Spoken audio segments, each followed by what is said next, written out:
আসসালামু আলাইকুম প্রিয় মাছ চাষি ভাইরা, আশা করি আপনারা সবাই ভালো আছেন। এই পুকুরে 40 শতক পুকুরে বাংলা মাছের রেণু দেওয়া ছিল 1.1 কেজি।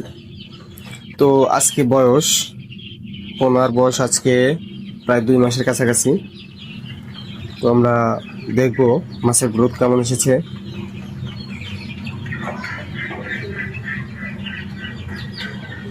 আর একটা জিনিস বলে রাখা ভালো, অতিবৃষ্টির কারণে এই পুকুরের পার কিছুটা তলিয়ে যাওয়ার উপক্রম হয়ে গিয়েছিল, অনেক পোনা বেরিয়ে গেছে। তারপরেও সঠিকভাবে পরিচর্যা করা সম্ভব হয়নি, যার কারণে আমাদের আইডিয়া মাছের গ্রোথ একটু তুলনামূলক খারাপ হবে। আমাদের পোনাটা ছিল সরকারি হ্যাচারি পোনা, গুণগত মানটা ছিল অনেক ভালো। আমরা এখান থেকে কিছু পোনা বিক্রি করেছি এর আগে। আমাদের 1.5 কেজি বাংলা মাছের পোনাতে পোনা সহ খাবার খরচে প্রায় 15,000 টাকার মতো খরচ হয়ে গেছে।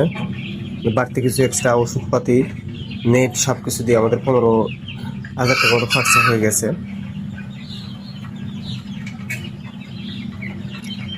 আপনারা চাইলে রেনু করতে পারেন।